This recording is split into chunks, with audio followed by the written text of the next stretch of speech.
नमस्कार दोस्तों, स्वागत है हमारे यूट्यूब चैनल न्यूज़ एंटरटेनमेंट में। तो आज हम बात करने वाले हैं इज़राइल की सेना के बारे में। इज़राइल की फ़ौज अब टूट रही है, उनके सिपाही अब जंग छोड़कर भाग रहे हैं। जी हाँ, वो सच्चाई जो दुनिया को नहीं बताई जा रही, हम आपको दिखाने जा रहे हैं दोस्तों। इस वक्त इज़राइल के हालात बुरी तरह हिल चुके हैं।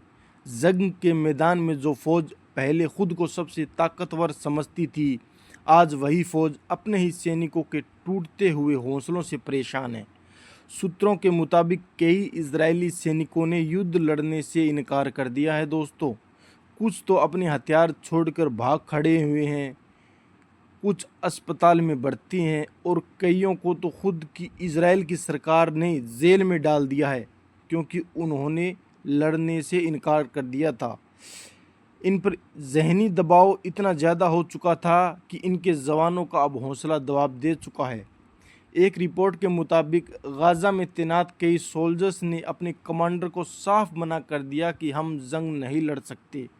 इज़राइल के सिपाही अब यह समझ चुके हैं कि गाज़ा की सरजमीन सिर्फ जंग का मैदान नहीं, बल्कि एक आजमाइश है। ज़मीर और इंसानियत की वो बेकसूर बच्चे, औरतें और माजूरों की लाशें उनके जहन में चुभ रही हैं। एक इजरायली सोल्जर ने बताया कि हमने एक स्कूल पर बम गिराए, उस स्कूल के अंदर सिर्फ बच्चे और महिलाएं थी दोस्तों। कई जवानों ने खुलकर कहा कि उन्हें पीटीएसडी हो गया है, यानी उनकी नींद उड़ चुकी है दोस्तों। वो रातों को चीख कर उठते हैं, पूरी पूरी रात उनको नींद नहीं आती।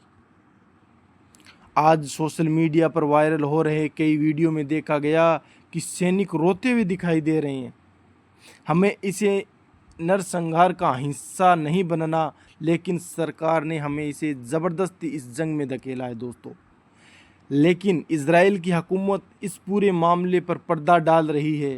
कई सिपाहियों को इज़राइल की सरकार ने कोर्ट मार्शल की धमकी दी गई है और कुछ को जेल में अभी तक डाल ही दिया है, सिर्फ इसलिए कि उन्होंने इंसानियत दिखाने की कोशिश की। दुनिया में इंसाफ की बात करने वाले मुल्क और तंजीमें इस पूरे मामले पर खामोश हैं, हत्ता कि 57 मुस्लिम मुल्क भी खामोश है।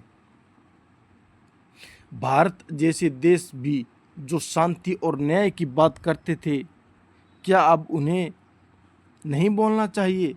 क्या यूएनओ को अब भी और कितनी लाशें का इंतज़ार है?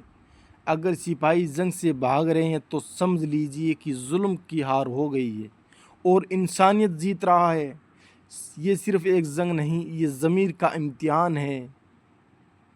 अब आप सोचिए, क्या ये जंग सही है? क्या जवानों का दर्द कोई सुन रहा है? दोस्तों गज़ा और इज़राइल के बीच 2 सालों से लगातार युद्ध हो रहा है दोस्तों। गज़ा के अंदर 1 लाख से ऊपर मौत हो चुकी है। रोज़ाना हज़ारों बच्चे मर रहे हैं दोस्तों। बच्चों को खाने तक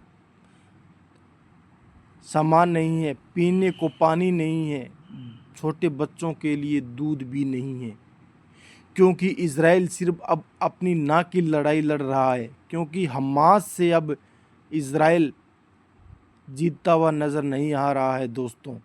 अब इज़राइल मुस्लिम बेकसूर फ़िलिस्तीनियों और गाज़ा के लोगों के घरों के ऊपर बम बरसा रहा है दोस्तों, क्योंकि इज़राइल चाहता है कि वे गज़ा को अपना सैन्य अड्डा बनाएं, लेकिन वहाँ उनको जंग जीतती हुई नज़र नहीं आ रही दोस्तों। अगर आप हमारे चैनल पर नए हो तो हमारे चैनल को ज़रूर सब्सक्राइब करें और अपना प्यार दें, ताकि हम ऐसे ही वीडियो और ला सकें जो आपकी नज़रों से दूर है, जो भारतीय मीडिया आपको कभी नहीं दिखाएगी दोस्तों, क्योंकि भारतीय मीडिया गोदी मीडिया है दोस्तों।